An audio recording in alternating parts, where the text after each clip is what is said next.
Welcome to another live and in-person edition of Not My Generation, political podcast that looks at political news, events, and happenings around the state, around the globe, from a generational lens. I am James Davenport, Associate of Social Sciences here at Rose State College. This is my wonderful but not quite too perky colleague today, Dr. Stacy. I don't know if I answered that qualified. And we are going to be discussing election results. In case you didn't know, there was an election yesterday. And let me start off by saying this. No one knows what they're talking about anymore. We're talking about what was supposed to happen at the national level, what was supposed to happen at the state level in Oklahoma.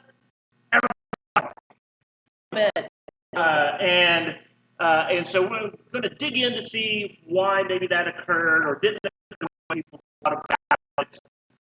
And I think we're going to start at the national level. Dr. Stacy, you want to? That's why you conveniently escaped the national level. You went from the state of their podcast covers to the national. Yeah, right. Or the international level, which is the national level. So, way to set us up there, Professor Davenport. So the national level, man. I don't know what Professor Davenport is talking about, because in terms of the national level, there was no red wave, right? We were hearing red tsunami. We were hearing a resurgence of the 2010 Obama term shellacking. But all of those projections were really woefully way off, just completely off. Democrats overperformed and continuing as we speak nationally to overperform expectations. So just briefly. The GOP, the Republican Party, was forecasted at certain points during this campaign season to possibly win up to 240 seats in the House of Representatives, which is certainly not what's happening. So again, that red wave certainly did not. If they get to 218, it will be by the skin of their teeth. Exactly. So right now, as we stand, they've only picked up half a dozen. Right? Half a dozen total seats so far in the House of Representatives for the Republicans. In terms of exit polling, and we'll dig down deeper into those. I'm just giving you the overview because I know he's salivating over here. In terms of exit polling, right? Obviously, early exit polling indicates at a national level that inflation and abortion were the two key issues driving folks to the polls. And kind of the other highlight or a headline of the night was independents really came out. Either they came out and voted Democrat, or they didn't come out at all. As opposed to tradition, what we've seen in midterm elections before, historic. They broke for the party in power. Right? So in terms of inflation and abortion, again, two key issues that are going to bring out both sides, right, of the aisle. So 32%, as exit polling suggests, folks were concerned with inflation, to 27% abortion. And then I think one thing that you've already tweeted about, I'm not as brave as the Professor Davenport, but pontificating already on the Twitter about this possibly being kind of Trump's swan song. Trump's final kind of big momentum, moment in terms of American politics, man. I think you're seeing the Trump train becoming derailed pretty quickly. Beyond Dr. Oz, which we'll get to momentarily, you had a host of gubernatorial candidates that were endorsed by Trump really heavily, touting the relationship with Trump, their 2020 election denial, all of it, who ate it. Who ate it? You have the national, Republicans, just certain that they were going to win Massachusetts, just certain they're going to win New York, right? And just rough. Take Arizona. Yeah. That's going to be again. If they pull that out, it will not be by much. No. And no one was expecting that to be particularly close. No, not at all. Right. To be honest, and again, that one I will pontificate on momentarily. Nationally, the Trump loyalists, I think, took a beating, and I think that is a signal that whatever this attraction to Trump has been. It is waning pretty quickly now. Yeah, there have been a couple of different quotes from this morning that it's the Trump, the influence may be. So they are certainly concerned. And when you look at the absolute domination that DeSantis had in Florida, I think that there is going to be the next star, if you will, Yeah. for the Republican Party to attract. He already knows it, right? Trump already is starting to hit DeSantis, right. right? He is now Ron DeSanctimonious, if you've not heard. Right. He's already got a Trump nickname for 2024. We are expecting an announcement from the former president next week. In fact, he teased at a rally over the weekend, one of the final rallies before Tuesday, that we should be expecting next Tuesday, November 15th, some sort of announcement from former President Trump. So stay tuned. But he and DeSantis, man, they're starting to get real chippy. A couple of other things before I let you dive into it. So, again, kind of a historic night. Kansas got a Democratic governor. Right. That was not certainly a foregone conclusion. You got your first black governor in Maryland and the first Gen Z United States House member. So, of course, we got to take a generational dude. So that guy, 24-year-old from Florida, won his race. I want to say it's their House District 10, maybe something like that. But he will be the first Gen Z member of the United States House of Representatives. So fresh blood, man.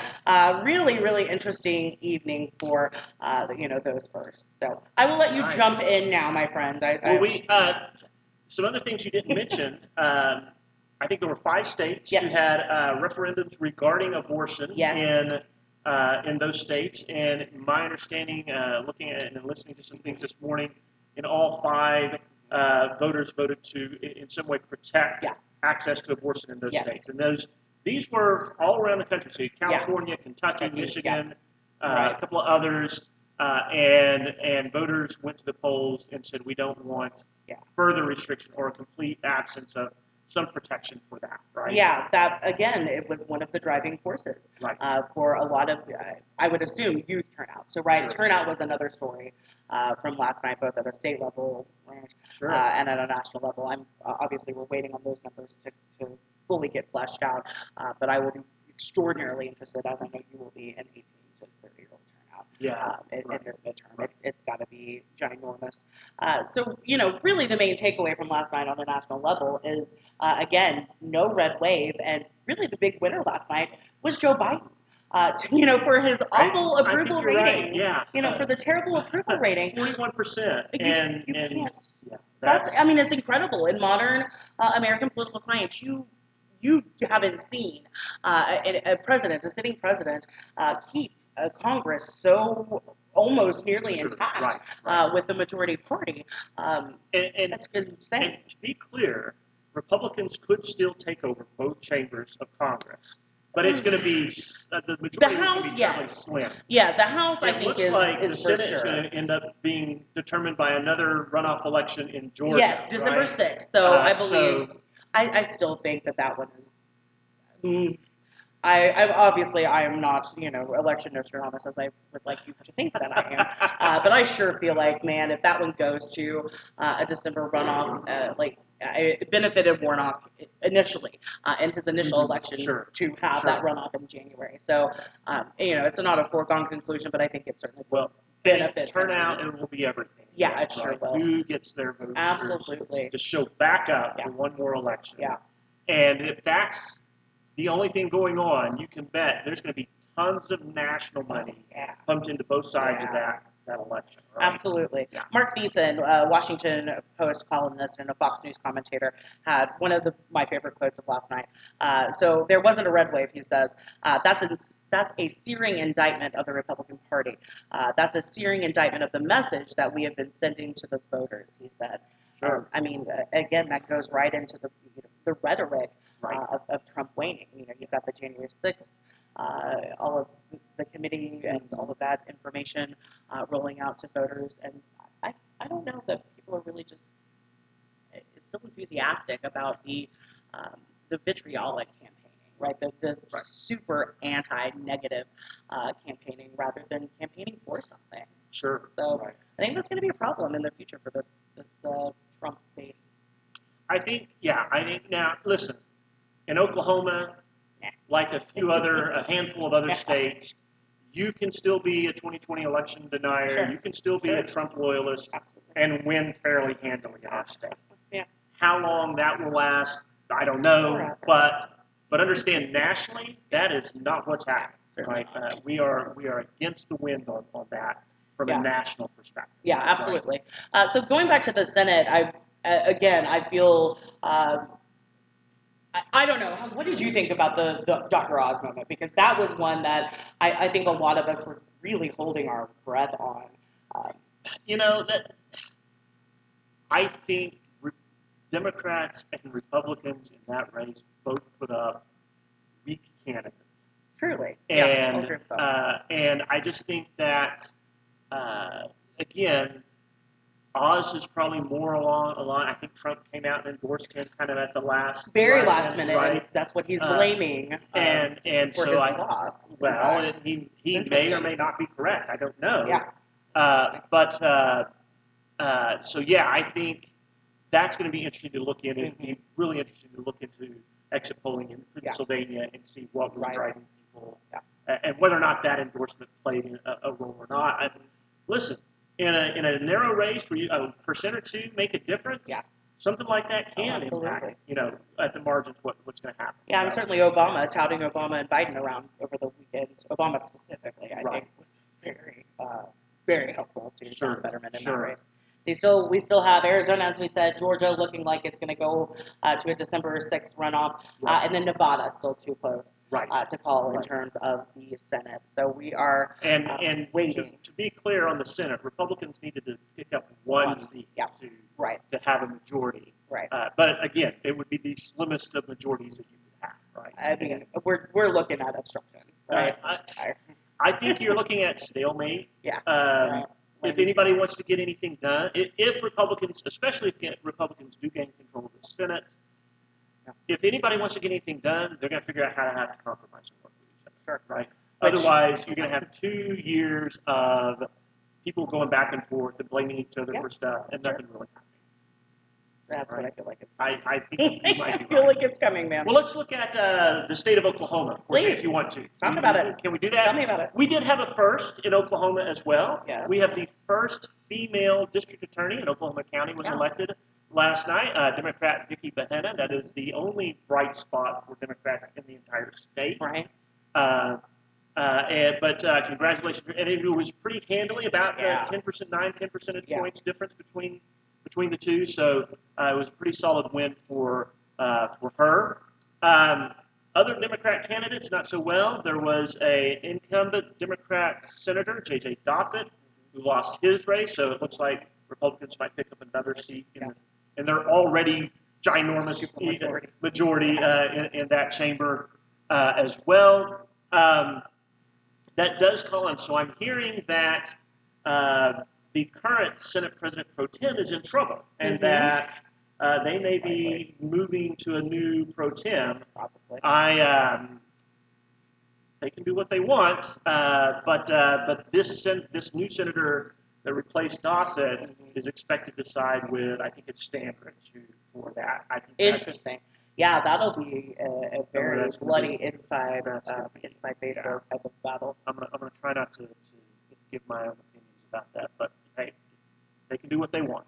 All right, let's look at the elections that everybody was talking about. There were 2 statewide elections everybody was talking about, and again, the vast majority of pollsters got it wrong in this state. We had polls showing anywhere from Hoffmeister up by 2 or 3%, Stitt up by 2 or 3%. At the end of the night, Stitt wins with, I think, 54% of the statewide vote. That's actually a little bit ahead of where he performed in 2018. Looking at some of the numbers, so turnout in this election compared to 2018 was lower, about 34,000 votes lower here, all right? So of that 34,000 votes, over 20,000 were between Tulsa and Oklahoma County. So 2/3 of the low turnout could be attributed to those 2 counties, right? Stitt in Oklahoma County, Stitt lost Oklahoma County by quite a lot. Hoffmeister got 55% of the vote in Oklahoma County. Stitt got 42%. Tulsa County was a tie for the most part. Both candidates had 49%. And so you can guess where Stitt cleaned up Yeah. is everywhere else in the The state. rural areas. That's right. Yeah.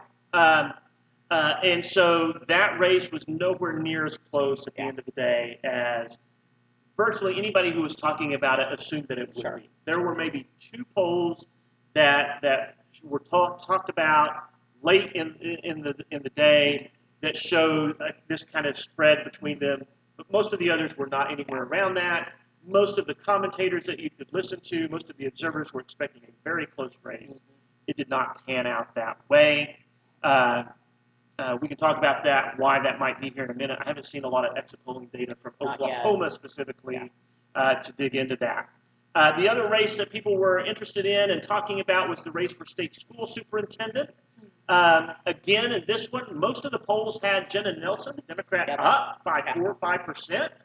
And that's not what happened either. Nelson ends up winning statewide with 57%. Walters ends up winning 57% to Nelson's 43%. Walters actually outperforms Stitt in Tulsa County, winning it actually, and he outperformed Stitt in Oklahoma County as well, and as well pretty much statewide. So interesting enough.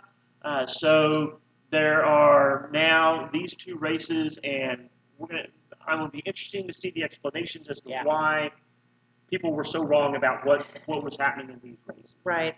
So I want to start by just pushing back a little bit, or just maybe not even pushing back, but acknowledging, it was a decent night for Oklahoma Democrats. There was no real reason why Joy Hoffmeister should have been competitive. Let's just admit that point blank. So yes, the Oklahoma Democratic Party ate it pretty solidly in the state. However, the fact that, I was seeing, right, I'm an avid Jeopardy watcher. That's not me. So for every one Stitt ad I was seeing, like him as a candidate, I was seeing either 3 or 4 pro-Joy Hoffmeister or at least anti-Stitt commercials in the last couple of weeks. So, the push, man, in those last couple of weeks was really, really heavy. So I really want to make sure that we're giving credit to the folks that worked extraordinarily hard. Campaigning is difficult, and really trying to be competitive as a Democrat in a state where Democrats are now registered under 30% of the electorate in the state. That's extraordinarily difficult. So I wanted to make sure that we're giving proper credit where it's due, because you did have competitive races, and whether we like the polling or not, even the polling said it was competitive. And I would be interested in getting Pat McFerrin and a couple of folks back here and talking about, because we were talking to, or they were polling likely registered Republican voters for the most part in these polls. And so is this, again, a continuation from that national trend from 2016 and 2020, where Republicans are reporting that they're going to vote one way, but really secretly going to vote and actually turn out to vote the other way? I think there might be some of that. Bill Shafford with Sooner Poll was interviewed this week talking about the polling that they had, which they had it very close to as well. And he acknowledged that, getting people to respond to the polls is super challenging, and he said the resistance is even higher amongst Republicans than it is Democrats, right? I believe that. And so he warned ahead going in that the race may not look like what the polls have been saying. I think there's some of that. I think maybe there was an overestimation of what turnout would be like in the 2 major counties versus what turnout would be like in the rural areas, right? There was also, I think there was a dramatic misreading of rural voters. Yeah, I agree.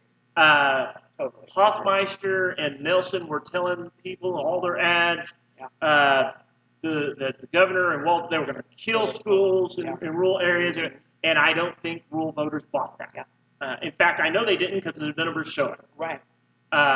So I think they completely misread rural voters and targeted them with a message that wasn't resounding with them. And I think there was some resistance also to people who perhaps they were going to vote for Stitt, but they don't want to deal with all of the public, why are you voting for him and kind of thing. And so they just weren't super honest in how they were voting. So yeah, I think there was that misreading of who was going to show up, and that misreading, especially those rural voters, and what they thought were going to be the important issues. I also think it's interesting that Walters actually won Tulsa County. Yeah, no doubt. If you're not familiar with the governor and Walters, both have been waging war with basically the public school district in Tulsa County for a year or so now, since the pandemic. And apparently, just based on this at least, voters in Tulsa County sided slightly more with Walters than they did with the public schools there, because you can know that those systems were supporting the people in there, the leadership anyway, was supporting Nelson for that race. So I think, by and large, all I can read from this right now, without looking at more detailed exit polling, is Stitt and Walters tapped into something latent in the voters that were going to show up that not only the Democrat candidates, but all the observers missed as well. Yeah, so that reminded me of the question that I was about to ask you. So in watching state coverage last night, News 9 is always my go-to. So our friend Scott Mitchell was featured last night, and he mentioned that specifically the Stitt campaign in the last couple of weeks, and really not even the campaign, honestly, the National Republican Governors Association, who is lamenting the fact that they had to even get involved in a state like Oklahoma, because this was not supposed to be competitive. He mentioned that the National Republican Party would likely take away from the Oklahoma governor's race how easy it is to convince voters that that it's just an anti-Biden, basically, narrative. And so I wonder if you think that is going to be the translation to 2024. Is it just anti-Biden rhetoric? I certainly think that state Democrats, who by and large are not the same as national Democrats. They're not as progressive. They're slightly more moderate than their progressive counterparts at the national level. But they have Nancy Pelosi and Joe Biden and Chuck Schumer hung around their neck every election in Oklahoma. And in this one, that seemed to work pretty well. I mean, even Kendra Horn in her race for for U.S. Senate against Markwayne Mullin, I thought underperformed what I was expecting. I agree. I thought she would get 40s, maybe even mid-40s. Didn't crack 40 in that performance. So, yes, I think at least this cycle, hanging those national figures, Democrat figures, around the necks of these candidates certainly end up working for the Republicans. How do the tribes feel this morning? I think the tribes are maybe one of the biggest losers in this game. They come out, and I was listening, our friend Reese Gorman was tweeting about this last night and was saying that the tribes really held out late before they wanted to get into this. They didn't want to get into it unless they had a feeling that Hoffmeister really had a chance. Then they come out and they have this kind of group announcement. We're endorsing Hoffmeister. They dumped money into her campaign. Guess what's going to happen now? If Stitt was confrontational with them before this election, he's only going to be more so double down after these results. And they're going to have a hard time dealing with that. I think. I agree. Does Stitt make it? Does he last another 4 years?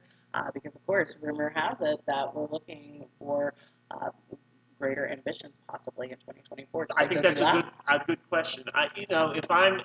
But look, if I'm Ron DeSantis, and I'm looking to I'm eyeing him for the ticket, for a VP. Yep, exactly. I'm not sure I go with another. Pardon me for saying. I'm not sure go if I'm another conservative white guy from a state that I'm going to win anyway. That's not going to be my first choice. But you never know, right? I mean, he's looking around. He's probably going to want a vice president similar to his style, which fits. So you never say never, and I'm sure Stitt would love to have that opportunity. But I'm just not convinced that that's the best choice. If I'm Ron DeSantis, who I'm assuming, most people are assuming, is going to run for president in 2024, and I'm looking at the available alternatives for VP, I'm not sure Stitt is at the at the top of that list. That's Not fair. that he's not on it, Yeah. but maybe not at the top. Maybe Secretary of Ag. Something like that. Yeah, sure. Right? We could find lots of different places. I'm not sure that Stitt would want that. Well, yeah. But you know. I mean, it was good enough for Mary. Hey, you take what you can get when you can get it, right? Sorry. We're live. I forget about these things. We're not going to edit it out. Sorry, John. But this is what's really interesting to me is really figuring out where were these polls off. Yeah. And I have a feeling that rural-urban divide, they overestimated the urban turnout, underestimated the rural turnout, and everybody misread what rural voters were going to be thinking. Yeah. Do we want to take some questions? Very interesting. Yeah. Do we have questions? We better have questions.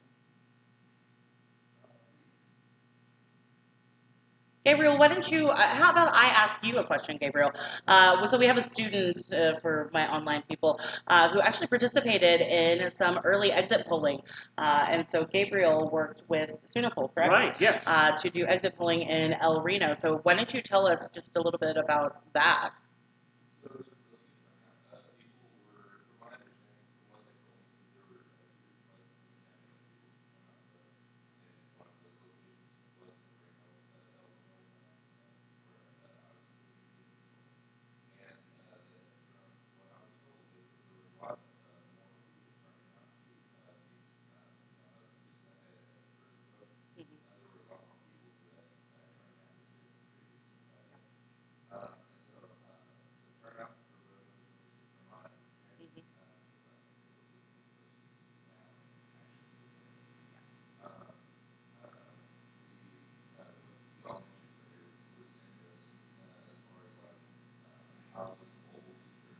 Mm-hmm.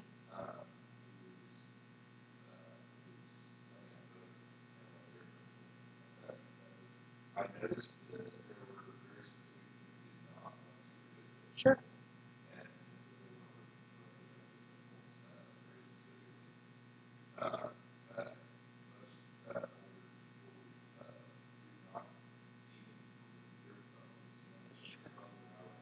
Right.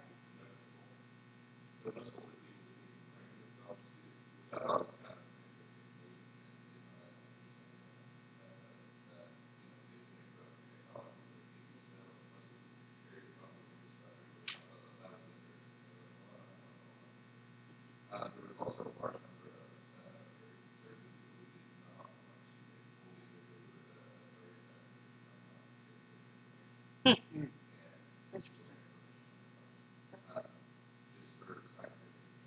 Sure. Yeah.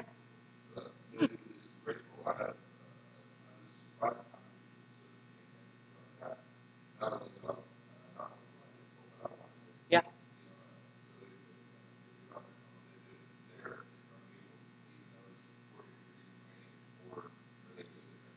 Yeah. Yeah, that's awesome. Yeah, I'm really glad you got that opportunity. Exit polling is a really critical part of the American political voting process, helping to build platforms, helping to understand and identify what voters' issues are, and to hopefully provide for the will of the people.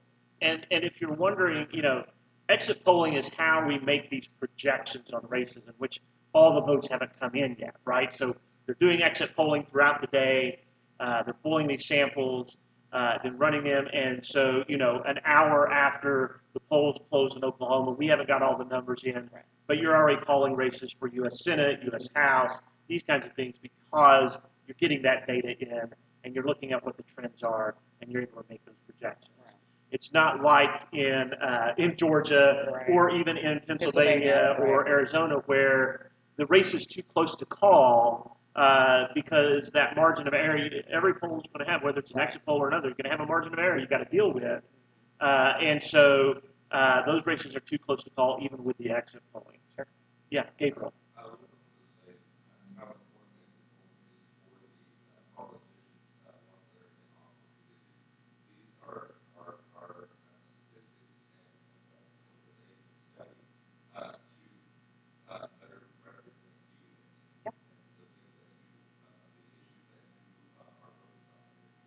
Sure.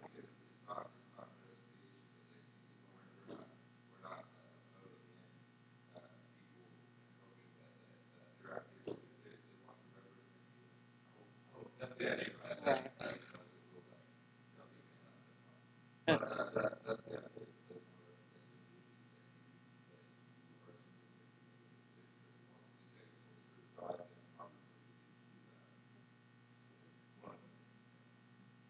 and you're exactly right. You can learn a whole lot about what people were thinking as they went to the polls by looking at that exit poll data and figuring out what is it that really drove.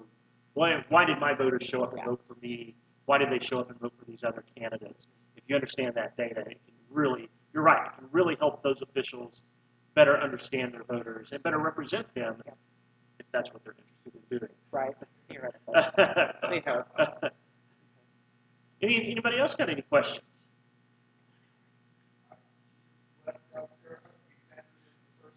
First female?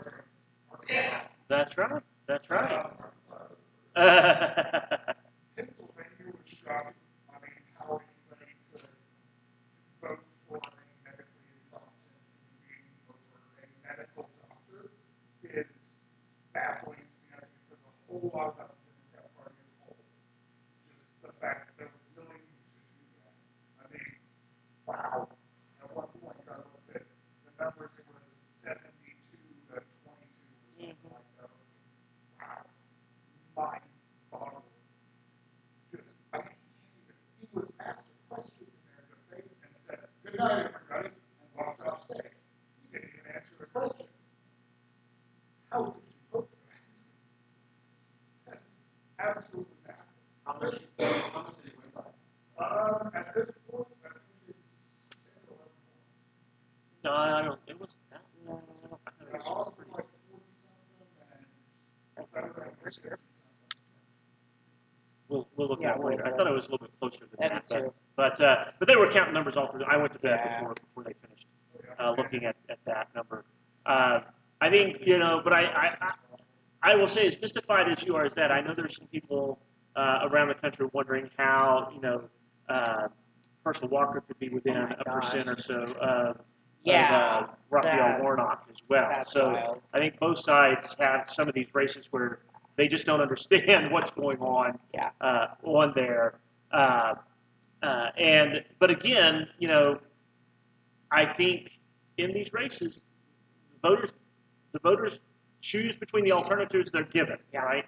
And you go back to the primary elections, and if Republican primary voters are choosing, a bunch of Trump supporters and a bunch of election deniers for the 2020 election, these kinds of things, what they found out this year is when they get to the general election, they're going to have a tough time. It's a hard getting past voters. You've got to pull those folks from the middle. And I think that's where it's very difficult when you are at the extreme. That is where maybe the abortion vote kind of really comes in, because if I'm a Democrat voter who's concerned about abortion, I'm also concerned about inflation. I don't like what's been going on there with the economy, but I'm choosing between somebody who's going to tell me that Trump didn't really lose the 2020 election, and we're going to revamp our election systems, and we're going to do all this stuff. And I'm choosing between someone who maybe I don't agree on everything, but at least they aren't denying the reality of something. Yeah. I'm going to take those folks because they're at least going to protect the right to abortion that those folks are concerned about, and not be so extreme in some of these other areas. I think that's why Calvi lost. Man, fluxing back to the state just a little bit. One of the most I think effective campaign ads in the last couple of weeks has been Vicky Buchanan's attack on Kevin Calvi, using that soundbite from 2016, 2018. Oh, I'm going to set myself on fire. To stop a woman's access. Yeah. Man, I was really surprised by that race specifically. Yeah, again, in Oklahoma, it's hard for Democrats, but Oklahoma County is probably the most Democratic county that we have. Right. And I think Buchanan benefited from that, and she benefited from not being considered extreme, right? Yeah. Although I got a bunch of mail from Calvi towards the end trying to convince me she was. I think she benefited from that. She has a prosecutor background at the federal level, so I don't think people viewed her as kind of a soft on crime type of candidate. She also has personal experience. Her son had been convicted in a military court, Yeah, that's right. and she went through a whole process with that. So I think she has some sympathies with those on the other side who are like, look, the criminal justice system isn't always fair, Yeah. and we need to look into some ways of correcting that. So I think she was able to kind of find that balance of I'm not going to be someone who's just going to let criminals roam free, but I am going to recognize there are issues within our system that need to be addressed. And I think voters kind of rewarded her for that. And it may have been in Oklahoma County with a lot of those voters. Abortion may have played into that, like you were saying, right? I think you're right. That act probably moved some people in that direction, or at least reinforced what their leanings were anyway. Yeah. Very interesting. Um, Other questions? Professor Johnson, you don't have a question? Oh, I'm going to call you out. I think Joy Hoffmeister, I think the fact that she showed that she has no loyalties to anybody by switching from the Republican Party to the Democrat Party just simply to run for governor, I think that proves she has absolutely no loyalties. And I think that actually hurt her more when it came to It's interesting. I think Hoffmeister tried to thread a needle too, and wasn't nearly as successful as we were talking about Dehenna doing it. In that Hoffmeister, in the debate, she said, "Look, I'm really a moderate, and I'm not going to go overboard and all." And I think maybe she lost some Democratic energy in that kind of approach. And yeah, I think most Republicans felt like you did, which was she's just an opportunist. Now, we've seen that rewarded, so I'm going to take you guys, well, you guys won't remember any of this, but way back when, there was a Democratic U.S. representative in Oklahoma by the name of Wes Watkins, long-time Democrat representative. He ran for governor, I think, in 98 or 2000. Ran as an independent, didn't win. Then came back in 2002, 2004, ran for his old congressional seat again as a Republican and won and served another 6 or 8 years in that office. So switching parties isn't necessarily the death knell for a candidate. No, absolutely not. But there's a lot of things to go at. And Wes Watkins, I think, had a name, especially in that congressional district, that Hoffmeister didn't have statewide in her race. And I think that makes a huge difference. A name and a presence. People didn't regard him as a Democrat or Republican as much as, well, he's just good old Wes, and we've known him forever, kind of a thing. So you can do that. You can kind of party switch and be successful, but the dynamic's got to be right. And I don't think they worked for Hoffmeister. I think you're right. A lot of people, even Democrats, viewed her as kind of just an opportunist and not a true Democrat. And I just don't think in Oklahoma she was going to be very successful at picking up a lot of Republican votes. Yeah. terrible job as state superintendent on to just switching parties throughout the government. And nothing was in her. Well, I'm going to tell you this. I do think we talked about the tribes being a big loser. I think the educational status quo is the other big loser out of yesterday's elections. Both Walters and Stitt had made school choice a central focus of their campaigns, and they both won handily in all the places we were told they were going to lose votes, which is all these rural places. And so I think you're going to see even a bigger effort.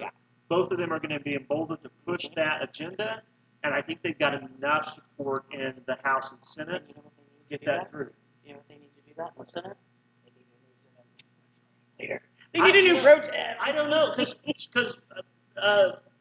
Tree advanced that school choice bill Reluctantly. but he did, and they didn't. But he couldn't get it passed. He right? could not get it to pass. And again, his influence. Yeah, that influence trickles down. So I'll be real interested in that inside politics there. Yes.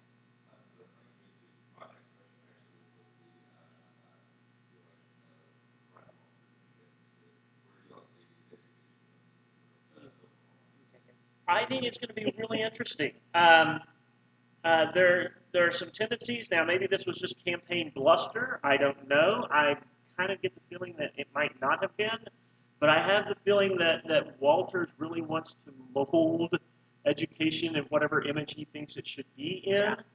And I don't want to assume anything, but based on his comments in at least common education, I don't know what's going to happen with higher ed as much. The school superintendent doesn't have as much influence over higher ed as they do over, obviously, common ed. But I think it's going to be a very different approach to education than what we've seen in the past. And I think these election results are going to bolster their efforts in whatever direction they want to move. Local control, is it in danger with all this? That's such a weird. Everybody likes local control until they don't, right? I mean, Exactly. I like local Here's my control question. unless local control is doing something I don't want them to do, Right. and then the state needs to step in and Right. take that away, right? So I don't know. I don't know what this means for a whole range of issues. Yeah. And one of the things that I will mention here is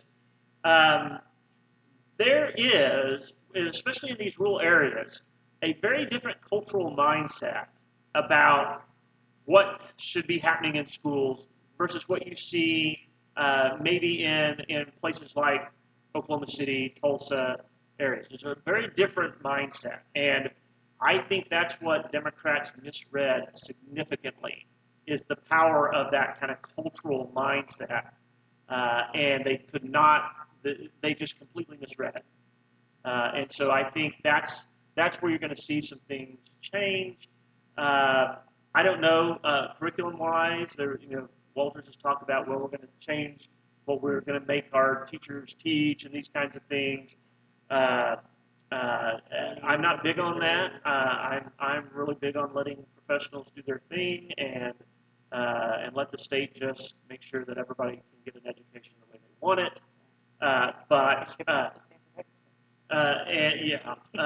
And so I'm just not sure what's going to happen there. But I think these election results are going to embolden both the governor and now soon-to-be Superintendent Walters to pursue whatever agenda they want to pursue. Yep. The mandate.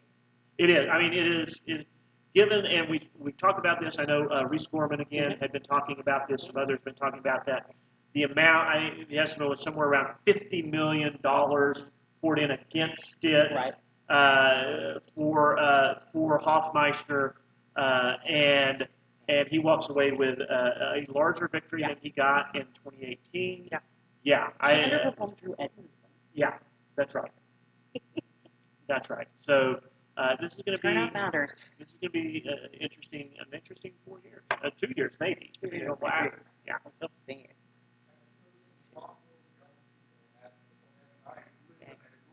Yeah. Good. Yeah. Good. I've never seen in line. Yeah. Right. I stood in line. Makes me happy. Turnout was good. And I think, for the state. Well, listen, when you're in a midterm election, you're always going to have less turnout than in a presidential election. The turnout was about 6% less in 2022 than it was in 2018. And as I mentioned, 2/3 of that drop were Oklahoma and Tulsa County. But listen, even if the turnout was the same, even if you said the turnout was the same, so all 34,200 some people were added to the vote, and you assume that all 34,000 of those voted for Hoffmeister or for Nelson, wouldn't have made a difference. Yeah. Wouldn't have made a difference. Absolutely. Yeah. So it wasn't the low turnout per se that hurt. It didn't help them, obviously, but it wasn't the low turnout that did them in.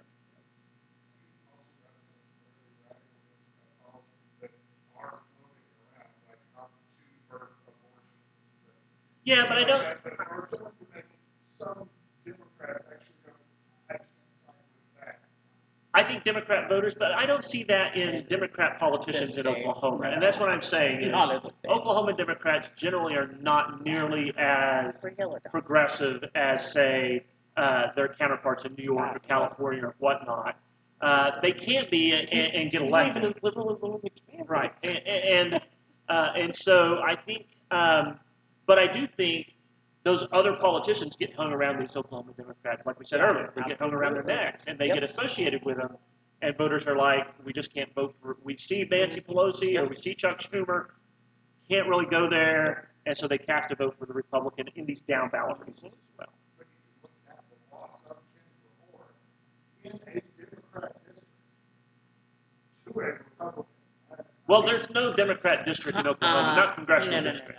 No, Remember, it was redistricted. So for just to make clear, Republicans make up 51% of registered voters in Oklahoma right now. Yep. If every Republican voted for a Republican candidate in a statewide race, and every Democrat, Libertarian, and Independent voter voted for one other candidate, the Republican would still win. Yeah. And in congressional districts, there is no congressional district that is a majority Democrat registered voters. So Democrats in the state have an uphill climb for federal races and for any statewide race that they're going to have. And now with the defeat of J.J. Dossett, there certainly is no, whether he counted as kind of a rural, he's more suburban with a little bit of rural in him. There's no rural Democrat in Oklahoma right now. Every Democrat in the state legislature comes from an urban area. Yeah. And if Democrats want to be successful in Oklahoma elections, they're going to have to figure out a way to attract. Well, they're going to have to attract people in the urban or the rural areas. They can't win it on the two urban areas. Yeah. That's fair. I'm still very adamant about the youth vote. I want to see what the turnout is for Oklahoma youth. It'll be interesting to see. I'm always kind of the downer on that. I don't think I would never stake my hopes on the youth vote if I was a candidate because they are historically the lowest turnout population that we have, and they're unreliable. I believe in you, children. Obama was able to generate some youth vote in his two presidential campaigns. Yes. It did not translate into midterm campaigns. No, it did not. You saw a significant drop-off of those voters. In Oklahoma, young voters don't tend to be as left-leaning as they are in other areas of the country. So even if you have a larger youth turnout, you might not get the results that you're expecting as well there. So, it will be interesting to see who showed up to vote. Exactly. Right? I think that'll tell us a lot. Yeah. I just don't like to do the math. All right. You have anything else? I don't have Well, anything thank you guys for being here with us live. Thank you, Gabriel, for talking about your exit polling experience. And we're going to be looking to dive into that data, I know, over the next couple of weeks to really understand what these voters were saying when they cast their votes. We will be back next time. We will. In fact, you may get a special episode from the Oklahoma Political Science Association conference. We are starting tomorrow, Thursday, all right, November 10th and 11th. So we'll have a bunch of Oklahoma political nerds in one place. And, so we may get you some decent content from that. So stay tuned. Very good. We will see you next time. If you want to reach out to us, give us a suggestion for something to discuss, comments, criticisms, complaints, praise, you can reach us at Not My Generation at raider.roads.edu. See you guys next time.